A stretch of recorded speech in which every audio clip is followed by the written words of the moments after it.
کہ میں چھجے کی دیوار کی تحریر مٹا دیتی ہوں۔ اب یہ سوچا کہ چھجے پر جاؤں گی ہی نہیں، خود تھک کر چھوڑ دیں گے۔ کمرہ بند کر کے میں نیچے جانے ہی کو تھی کہ میں نے اپنی بلی کو بڑی تیزی سے سامنے پاخانے میں جاتے دیکھا۔ یہ پاخانہ بالکل استعمال نہ ہوتا تھا، اور میں یہ دیکھنے کو گئی کہ بلی دوڑتی ہوئی کیوں گئی ہے۔ وہاں میں نے دیکھا کہ قدمچے پر بلی بیٹھی ہوئی ہے اور سامنے طاق دیکھ رہی ہے جو روشن دان کی طرح آر پار کھلا ہوا تھا۔ میں نے جو طاق کی طرف دیکھا تو مجھے پھریری سی آئی، کیونکہ طاق کے بیچوں بیچ میں پیلی بھیڑوں کا ایک بڑا سا چھتا لٹک رہا تھا۔ یہ چھتا بالکل گول تھا اور اس پر اتنی بھیڑیں چپٹی ہوئی تھی کہ بالکل زرد ہو رہا تھا۔ دیکھتے دیکھتے میرا خیال نامعلوم کہاں سے کہاں پہنچا اور میں کچھ سوچ کر چلی آئی۔ رات کو میں چپکے سے اٹھی اور ایک بڑا سا ٹین کا ڈبہ لے کر اوپر پاخانے میں پہنچی۔ اندھیرا کچھ ایسا زیادہ نہ تھا اور طاق میں چھتا لٹکا ہوا صاف نظر آ رہا تھا۔ میں کچھ ہچکچائی، مگر پھر ہمت کر کے آگے بڑھی اور چھتے کو صفائی سے ڈبے میں لے کر اپنی طرف تیزی سے گھسیٹ کر فوراً ڈھکنا بند کر دیا۔ اب ایک پورا چھتا ماں بھیڑوں کے ڈبے میں بند تھا۔ کان سے لگا کے میں نے بھیڑوں کی بھنبھناہٹ سنی اور میرے بدن کے رونگٹے کھڑے ہو گئے۔ ڈھکنے کو مضبوطی سے پکڑے ہوئے تھی، کیونکہ یہ ڈھکنا اس ڈبے کا نہ تھا بلکہ کسی دوسرے ڈبے کا تھا۔ کمرے میں آ کر میں نے اس پر سیاہی سے بڑے بڑے حرفوں میں کولتار لکھ دیا۔ آہستہ سے دروازہ کھول کر میں نے اس آفت کے ڈبے کو دیوار کے پاس ہی رکھ دیا اور واپس چلی آئی۔ میں جانتی تھی کہ کس وقت لوگوں کو فرصت ہوتی ہے۔ دراصل تمام شرارتیں مدرسے سے آ کر کھانا کھانے سے پہلے ہی کرتے تھے۔ چنانچہ دوسرے روز میں اس تماشے کو دیکھنے کمرے پر پہنچی۔ میرا دل دھڑک رہا تھا اور کئی مرتبہ میں نے ارادہ کیا کہ ڈبے کو اٹھا لوں۔ زیادہ مجھ کو انتظار نہ کرنا پڑا۔ گلی میں سناٹا تھا اور وہ حضرت اب موقع پا کر چھجے کی دیوار پر قصیدہ چسپاں کرنے پہنچے۔ ٹین کے اس طرف آنے کی صاف آہٹ بھی سنائی دی، کیونکہ میں کان لگائے کھڑی تھی اور چک کے گرنے کی آواز کے ساتھ پیر کی آہٹ بھی سنائی دی۔ اب میں منتظر تھی کہ دیکھوں کیا ہوتا ہے۔ ظاہر ہے کہ چھجے سے آئے تو عقل اپنے کمرے ہی پر چھوڑ آئے تھے۔ ایک دم سے میں نے ایک دبی چیخ اور پیر پٹکنے کی آواز سنی، اور ساتھ ہی اس کے دبی اور گھٹی ہوئی آوازیں اور منہ پیٹنے کی تڑاتڑ جسے تماچے پڑ رہے ہوں۔ بوکھلا کر ساتھیوں کو پکارا۔ تمام ضبط رخصت ہوا اور ایک ہڑبونگ سی مچ گئی۔ نہ معلوم اس کے ساتھی کیا کر رہے تھے، مگر یہ حضرت چھجے پر پیترا بدل رہے تھے۔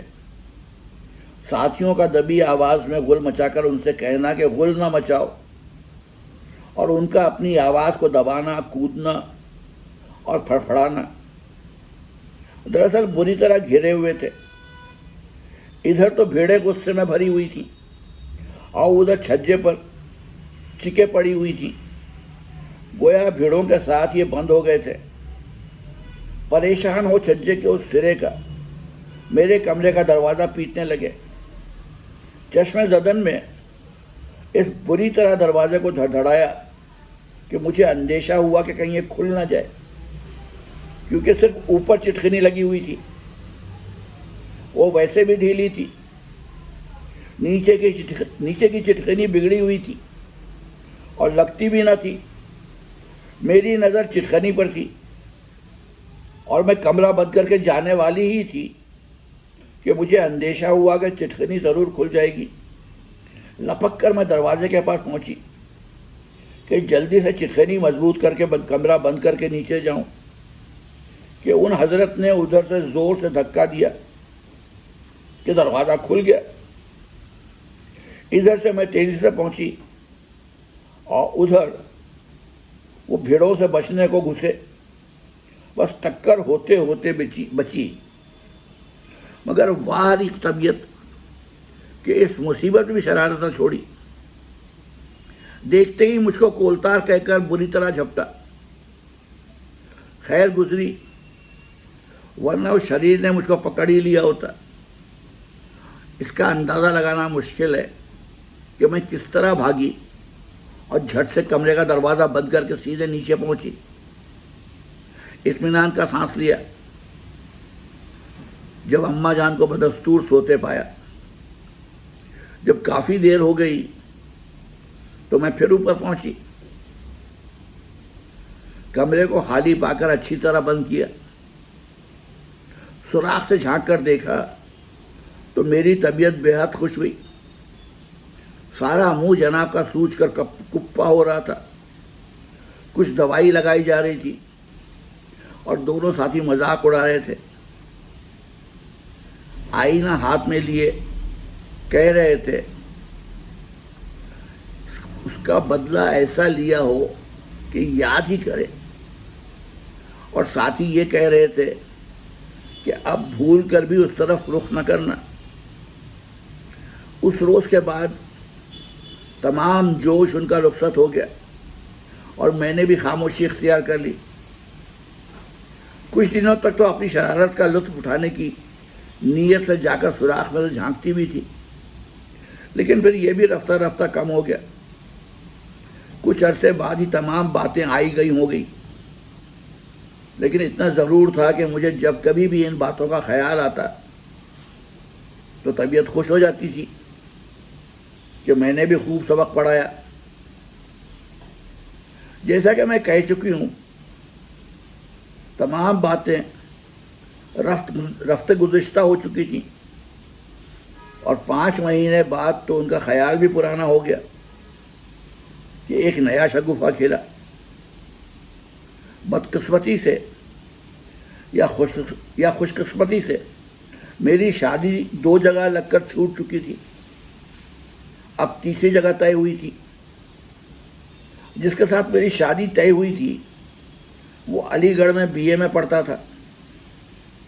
اماں جان کو جتنی میری شادی کی فکر تھی، شاید ہی کسی ماں کو، جب دوسری مرتبہ میری شادی طے ہو کر چھوٹ گئی تھی تو میں دیکھ چکی تھی کہ ان کا کیا حال ہوا تھا۔ اب ان کے رونے اور پریشان ہونے سے مجھے معلوم ہو گیا کہ ضرور کچھ دال میں کالا ہے۔ 2 مرتبہ وہ صاحب آئے جن کی معرفت یہ شادی طے ہو رہی تھی، بڑی دیر تک باتیں ہوا کی۔ نتیجہ بہت جلد صاف معلوم ہو گیا۔ ملازمہ کے بڑبڑانے سے مجھے اصلیت کا علم ہوا۔ دبی زبان سے کام کرنے میں وہ لڑکوں کو برا بھلا کہتی جاتی تھی۔ لڑکوں کے ذکر سے میں چونک سی پڑی اور ایک دم سے میرے خیالات نہ معلوم کہاں سے کہاں پہنچ گئے۔ میرا دل بیٹھ سا گیا اور ایسی طبیعت گھبرائی کہ اپنے کمرے میں آ کر منہ لپیٹ کر خوب روئی، کیونکہ میں سمجھ گئی کہ کس وجہ سے میری نسبت اس جگہ سے چھوٹی ہے۔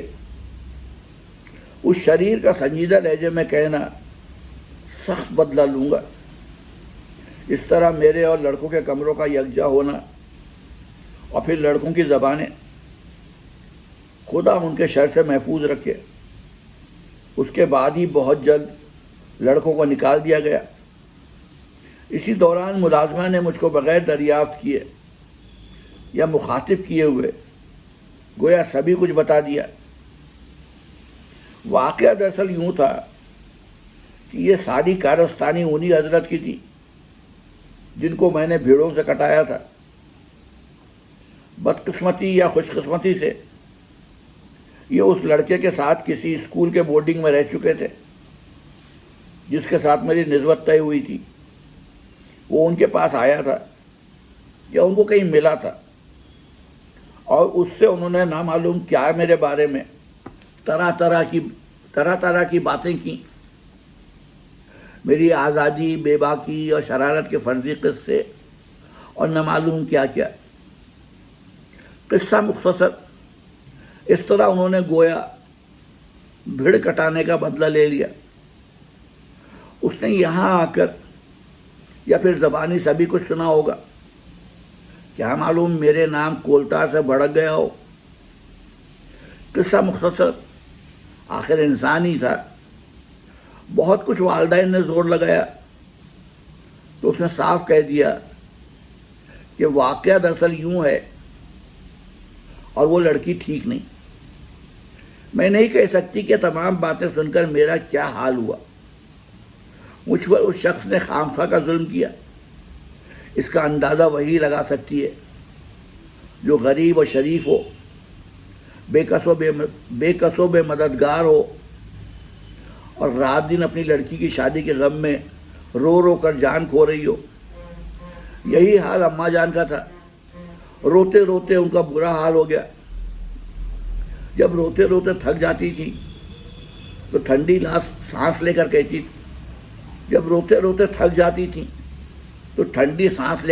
تھی خدا کی شان ہے کہ میں نے اپنے کرایہ داروں کو کوئی تکلیف نہ دی اور انہوں نے میرے ساتھ برا سلوک کیا۔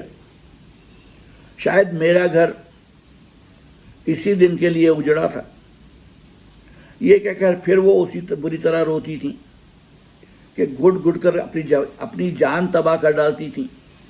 میرا یہ حال تھا کہ مارے شرم کے اماں جان سے آنکھ نہ ملائی جاتی تھی، حالانکہ وہ جانتی تھی کہ جو الزام بھی میرے اوپر لگائے گئے ہیں وہ سراسر جھوٹ اور غلط ہے اور میں بالکل معصوم ہوں، مگر پھر بھی مجھے بے حد شرم آتی تھی۔ مجھے اور انہیں اب دونوں کو یقین ہو گیا تھا کہ اب میری شادی کہیں نہ ہو سکے گی۔ مجھے ویسے اپنی شادی کی ذرہ بھر پرواہ نہ تھی، مگر یہ دیکھ کر میرا دل کٹا جاتا تھا کہ اماں جان اپنے تئیں اسی غم میں ہلاک کیے ڈالتی ہیں۔ بہت ہی جلد گھر دوزخ کا نمونہ بن گیا۔ ادھر وہ دن رات روتی تھیں اور ادھر میں ان کی حالت زار دیکھ کر روتی تھی۔ دو وقت کھانا نہ پکتا تھا۔ اماں جان سے ملازمہ پوچھتی کہ کیا پکاؤں تو وہ کہہ دیتی کہ مجھے بھوک نہیں، اور یہی میں کہہ دیتی۔ غرض گھر کیا ماتم کدہ اور مستقل طور پر ماتم کدہ ہو رہا تھا، اور پھر مصیبت کہ کوئی صورت بہتری کی بھی نظر نہ آتی تھی۔ میری سہیلی یا ملنے والی بھی کوئی نہ تھی سوائے ایک زاہدہ کے۔ یہی میری رازدار اور تنہا غمخوار تھی، مگر بدقسمتی سے وہ بھی دوسرے شہر میں کوسوں دور۔ میں نے اس کو عرصے سے کوئی خط نہ لکھا تھا۔ اس کا ایک خط آیا تھا جس میں اس نے میری شادی کا کچھ تذکرہ کیا تھا اور کچھ اپنی شادی کا بھی ذکر کیا تھا۔ اس کے جواب میں نے شروع سے آخر تک لڑکوں کی شرارت کا قصہ تفصیل کے ساتھ لکھا تھا، اور پھر اپنی مصیبت کا رونا رو دیا تھا کہ کس طرح ہمارے شریر کرایہ دار نے ہمارے اوپر مصیبت کا پہاڑ توڑا ہے اور کس طرح ہم دونوں ماں بیٹیوں کو دوزخ میں ڈالا ہے۔ اس پریشانی کی تفصیل کیا تھی؟ گویا میرے ماتم کدے یعنی گھر اور میرے غم کدے یعنی دل کے حالات کا آئینہ تھی۔ یہ خط میں نے رو رو کر لکھا تھا اور لکھ دیا تھا کہ بہن، آنسو پوچھتی جاتی ہوں اور لکھتی جاتی ہوں۔ اس بات کو کچھ زیادہ عرصہ نہ گزرا تھا کہ اماں جان نے رو رو کر اپنے کو بیمار ڈال دیا۔ وہ صاحب فراش تھی، نہ وہ کھاتی تھیں اور نہ پیتی تھیں۔ ان کو حرارت ہو گئی اور سوکھ کر کانٹا ہو گئی۔ ان کی پریشانی اور مصیبت میں ان کی بیماری نے یہ حال کر دیا تھا کہ جو دیکھتا تھا یہی کہتا تھا کہ انہیں دق یعنی ٹی بی ہو گئی ہے۔ رفتہ رفتہ بخار زیادہ رہنے لگا، طبیعت خراب ہوتی چلی گئی۔ جب طبیعت زیادہ خراب ہوئی تو سب نے یہی کہا کہ دہلی جائیں۔ وہ تو کسی طرح بھی نہ جاتی تھیں، لیکن میرے رونے پیٹنے سے وہ راضی ہو گئی اور اپنے ایک رشتے کے بھائی کو لے کر دہلی پہنچی۔ کچھ عرصے تک وہاں علاج ہوتا رہا، مگر کوئی افاقہ نہیں ہوا، بلکہ حالت اور بھی خراب ہو گئی۔ میں گویا اب اماں جان کو قبر میں پیر لٹکائے دیکھ رہی تھی، اور پھر یہ بھی جانتی تھی کہ ان کے بعد ہی بہت جلد میرا نمبر آئے گا۔ ادھر وہ روتی تھیں اور ادھر میں۔ اب سب شرم و حیا اٹھ گئی تھی، اور میں کہتی تھی کہ آپ خام خواہ میری وجہ سے کیوں غم کھاتی ہیں، مگر یہ سب کچھ بیکار تھا۔ رہ رہ کر وہ انہی حضرت کو دعائیں دیتی تھیں جنہوں نے میری لگی لگائی شادی چھڑا دی تھی۔ وہ بار بار کہتی تھیں کہ یا اللہ، میں نے تو کبھی اس لڑکے کو دیکھا تک نہیں، نام تک نہیں جانتی، تکلیف تو دور کی بات ہے، پھر آخر یہ مجھ سے اس کو دشمنی کیوں ہو گئی؟ پھر خود ہی سر پکڑ کر بیٹھ جاتی اور کہتی یہ سب تقدیر کا نوشتہ ہے۔ یہ کہتے کہتے ان کی آنکھوں سے آنسو کا دریا امڑ آتا۔ بہت جلد دہلی کے علاج سے جی اکتا گیا اور واپسی ہوئی۔ ریل میں زیادہ بھیڑ بھاڑ نہ تھی۔ ایک عجیب واقعہ پیش آیا۔ ایک اسٹیشن پر گاڑی رکی، کیا دیکھتی ہوں کہ ایک بی بی سے جو ہماری ہمسفر تھیں وہی حضرت کھڑے باتیں کر رہے ہیں۔ یہ بی بی ٹونلے کے اسٹیشن سے ہمارے ساتھ بیٹھی تھی۔ اماں جان تو ان حضرت کو پہچانتی نہ تھیں، لیکن نام مجھ کو بھی معلوم نہ تھا۔ ظاہر ہے کہ میرا ان کی صورت دیکھ کر کیا حال ہوگا، خصوصاً جب کہ وہ بھی سامنے کھڑے ہوں اور مردہ سے بدتر ماں بھی سامنے ہو۔ نفرت اور ایسی نفرت کے جذبات میرے سینے میں جوش زن تھے جو کسی جانی دشمن کے خلاف ہی ہو سکتے ہیں، اور اس میں شک نہیں کہ جانی دشمن ہونے میں کوئی کلام نہ تھا۔ گاڑی چلی تو ان بیوی سے معلوم ہوا کہ ان کا بھتیجا ہے، لکھنؤ کسی کام سے جا رہا ہے، نتیجہ سن کر آیا ہے، ایف اے میں پاس ہوا ہے، علی گڑھ میں پڑھتا ہے، وغیرہ وغیرہ۔ اس وقت محض اتفاقیہ مل گیا، ورنہ وہ اپنے ملازم کے ساتھ سفر کر رہی تھی۔ دوسرے اسٹیشن پر وہ پھر آ کر اپنی چچی سے باتیں کرنے لگا۔ چلتے وقت میں نے دہلی سے زاہدہ کو خط لکھا تھا، ارادہ تھا کہ ڈاک میں ڈلواؤں گی، مگر سفر کی جلدی میں دہلی میں نہ ڈلوا سکی اور وہ رہ گیا۔ اب اس وقت اتفاقاً یاد آیا، اور وہ بھی جب گاڑی کے سامنے ہی اسٹیشن پر لیٹر باکس نظر آیا۔ جلدی سے میں نے اپنے سیاہ رنگ کے سوٹ کیس نما ٹرنک معاف کیجیے گا جلدی سے میں نے اپنے سیاہ رنگ کے سوٹ کیس نما ٹرنک کو کھولا اور اس میں سے لفافہ نکالا، ابھی بند نہ کیا تھا۔ کھول کر جلدی سے حاشیے پر اتنا اور لکھ دیا کہ یہ خط اب ریل میں سے ڈلوا رہی ہوں، اور اتفاق تو دیکھو کہ میرا اور اماں جان کا قاتل بھی میرے سامنے کھڑا اپنی چچی سے باتیں کر رہا ہے جو ہماری ہمسفر ہیں۔ چونکہ مجھ کو اس کی کمینی صورت ہی سے نفرت ہے، مجھے اختلاس سا ہو رہا ہے، ورنہ اور کچھ لکھتی۔ اس خط میں نے ان حضرت کے لیے لفظ قاتل پیشتر بھی استعمال کیا تھا۔ اور اپنی جان کی پریشانی کا مفصل حال لکھا تھا کہ اب واپس جا رہی ہوں۔ زاہدہ جانتی تھی کہ یہ قاتل کون ہے۔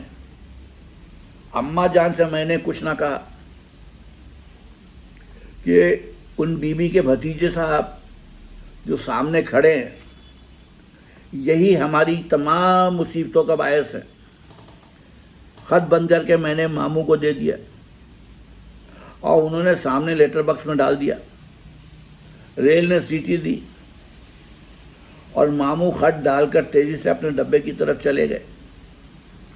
ریل چلنے ہی گئی تھی کہ ان بی بی نے بھی یہ خط جلدی سے اپنے بھتیجے کو دے کر کہا کہ اس لیٹر باکس میں ڈال دو۔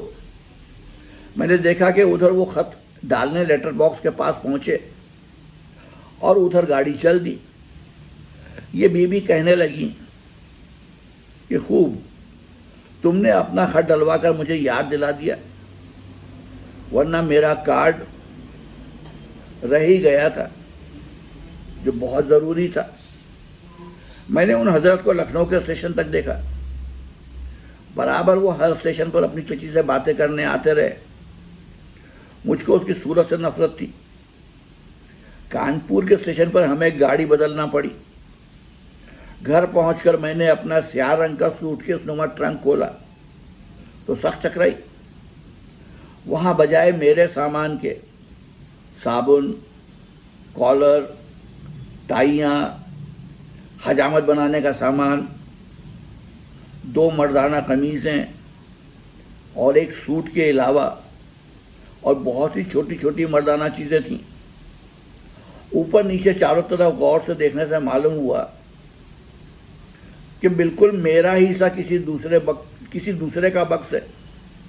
کس سے بدل گیا یہ اندازہ لگانا دشوار تھا۔ میں بے حد پریشان ہوئی اور میرے حواس جاتے رہے، خاص طور پر اس وجہ سے کہ میری اس میں ایک تصویر تھی اور پھر مجھ کو ان خطوں کا خیال تھا جو زاہدہ کے پاس سے آئے تھے، اور پھر سب سے زیادہ اس خط کا جو میں نے سب سے پہلے زاہدہ کو لکھا تھا اور جس کا ذکر کرائی ہوں کہ روتی جاتی تھی، لکھتی جاتی تھی کہ جس کے ہاتھ میرا صندوق پڑے گا وہ تمام میری راز کی باتیں ماں پتے وغیرہ کے جان جائے گا، کیونکہ زاہدہ کے تمام خط بھی اس میں ماں لفافوں کے رکھے تھے جن پر میرے گھر کا پتہ درج تھا۔ بہت پریشان ہو کر رونے لگی، مگر بھلا اس سے کیا ہو سکتا تھا۔ اماں جان مجبور تھیں، ماموں بھی جا چکے تھے۔ صبر کیا۔ بکس کا کھویا جانا تھوڑے ہی دن میں پرانا قصہ ہو گیا۔ نہ معلوم کس کا تھا کہ میرا پتہ معلوم ہونے پر بھی اپنا ٹرنک لینے اور میرا واپس کرنے نہ آیا۔ اماں جان کی حالت بدستور تھی، بد سے بدتر ہو رہی تھی۔ ماموں نے ڈاکٹروں کو دکھایا، انہوں نے یہ رائے قائم کی خیر سے کھانسی نہیں ہے، ورنہ جان کی خیر نہ تھی۔ پھر بھی دق ہونے کا سخت اندیشہ ہے، لہذا پہاڑ پر لے جاؤ۔ بڑی مشکل سے اماں جان نہ معلوم کس طرح راضی ہوئیں، لیکن واقعہ یہ ہے کہ مجھ کو ان کی جان بچنے کی قطعی امید نہ تھی۔ پہاڑ ایسا خوشگوار مقام بھی ہم کو خوش نہ کر سکا۔ سچ ہے، جب دل کو چین نہیں ہوتا تو دنیا کی کوئی چیز اچھی نہیں معلوم ہوتی۔ اماں جان مہینہ بھر بعد بالکل گھبرا گئی۔ میں روکے ہوئے تھی، ورنہ کب کی واپس ہو چکی تھی، مگر دل اچاٹ ہو گیا تھا اور طبیعت خراب تھی۔ میں جانتی تھی کہ بس کسی روز ایک دم سے اسباب بننے لگے گا۔ غرض واپسی کا دن رات ذکر ہوتا۔ اسی دوران ایک عجیب واقعہ رونما ہوا جس سے تمام واقعات کی حالت ہی بدل دی۔ بہت مختصر طور پر بیان کرتی ہوں۔ میری شادی کی نہ تو اب ان کو ہی کچھ امید تھی نہ مجھ کو۔ ایک روز کا ذکر ہے کہ ماموں ایک تار لائے۔ میں کھانا پکا رہی تھی کہ میں نے تار دیکھا اور وہیں سے پکانا چھوڑ کر دوڑی کہ یا الہی یہ کیا معاملہ ہے، کیسا تار ہے؟ میں نے دوڑ کر اماں جان سے پوچھا۔ ایک عجیب لہجے میں اماں جان نے کہا، تم کھانا دیکھو، جاؤ جاؤ۔ میں نے ایک نظر اماں جان کو دیکھا اور پھر ماموں کو۔ کچھ عجیب سا شبہ ہوا اور شرمندہ ہو کر چلی آئی۔ نہ معلوم کیا باتیں ہوئیں۔ اماں جان خوش معلوم دے رہی تھی۔ جلدی سے تار کا جواب تار سے دیا گیا۔ میں چکر میں تھی کہ الہی یہ معاملہ کیا ہے، مگر توبہ کیجئے، ایسا خیال بھی نہ آ سکتا تھا۔ مگر اماں جان کا چہرہ اس قدر بشاش تھا کہ مجھ کو کچھ یقین ہو گیا اور مارے شرم کے میری ہمت نہ پڑی کہ ان سے کچھ دریافت کروں۔ کئی تار دیے گئے اور دوسرے روز بھی کئی تار آئے اور گئے۔ دوسرے ہی روز سب معاملہ معلوم ہو گیا۔ مارے خوشی کے اماں جان مجھ سے لپٹ گئی اور اس زور سے دبایا کہ میں گھبرا گئی۔ ان کی آنکھیں تر تھیں اور میری بھی یہی حالت تھی۔ یا اللہ تیرا لاکھ لاکھ شکر ہے، یا اللہ، ساتھ خیر و خوبی کے انجام پائے۔ اماں جان نے آنسو پوچھتے ہوئے کہا، اور مجھ کو معلوم ہو گیا کہ میری شادی طے ہو گئی، اسباب بننے لگے۔ لیکن یہ کس سے طے ہوئی ہے؟ لڑکے کا نام کیا ہے؟ کیا کرتا ہے؟ تو یہ سب باتیں خود اماں جان کو بھی معلوم نہ تھیں۔ مجھے کیا معلوم ہوتی؟ پر جو کچھ معلوم تھا وہ یہ کہ بریلی والے چچا کی معرفت شادی طے ہوئی ہے، لہذا لازمی ہے مناسب جگہ ہوگی۔ اب میں اماں جان کو دیکھتی تھی کہ الہی یہ کیا ماجرا ہے کہ 2 ہی 3 تار آ جانے سے ان کی طبیعت کی مردینی جاتی رہی۔ بجائے گھر کے ایک دم سے اماں جان مجھ کو بریلی لے کر پہنچی اور وہاں پہنچ کر اپنی چچازاد بہن سے مجھے صرف اتنا معلوم ہو سکا کہ جس کے ساتھ میری شادی ہو رہی ہے اس کا نام کیا ہے اور کیا کرتا ہے اور کہاں کا رہنے والا ہے، اور بس اس سے زیادہ کچھ نہ معلوم ہو سکا۔ آخر شادی ایک دم سے کیسے طے ہو گئی؟ میری شادی بجائے گھر سے ہونے کے یہاں سے ہونا طے پائی۔ یہ چچا میرے والد صاحب مرحوم کے چچازاد بھائی تھے اور بریلی میں وکالت کرتے تھے۔ ساتھ ہی یہ بھی معلوم ہوا کہ اسی ہفتے میں شادی ہو جائے گی۔ اماں جان کا بس نہ تھا کہ فوراً ہی ہو جائے۔ ان کو دراصل ہر دم یہی ڈر لگا رہتا تھا کہ کہیں گڑبڑ ہو کر شادی چھوٹ نہ جائے۔ اس وجہ سے یہ تجویز تھی کہ مجھے یہیں سے رخصت کر دیا جائے۔ میرے جہیز کا بھی کچھ انتظام نہ کرنا تھا۔ وجہ اس کی یہ تھی کہ بجائے رسمی جہیز کے تمام مکانات، دکانات، ماں سارے گھر کے سامان کے، حتیٰ کہ پھوٹے گھڑے اور جھاڑو سے لے کر مسحری اور لوہے کی الماری تک، کل سامان سب میرے جہیز میں شامل تھا۔ پھر بھی ضروری چیزیں اور دوسرا سامان یعنی لوازمات شادی جو عرصے سے گھر پر تیار رکھی تھی، دوسرا سامان یعنی لوازمات شادی جو عرصے سے گھر پر تیار رکھی تھی، معمول لے آئے۔ اماں جان کہتی تھی بس ایک ٹرنک اور ایک بستر تو گھر میں میرا ہے، باقی کل میری لڑکی کا جہیز ہے۔ بہت جلد تمام مکانات اور دکانات اور گھر کے سامان کی بڑی سی فہرست تیار کی گئی اور یہی فہرست مجھ کو جہیز کے طور پر دی جانا قرار پائی، جس میں ہر چیز کی تفصیل موجود تھی۔ تو یہ تھی اس ناول کی تیسری قسط۔ کل پھر آؤں گا، آپ کو اگلی قسط سناؤں گا۔ تب تک کے لیے اجازت دیجیے. آداب.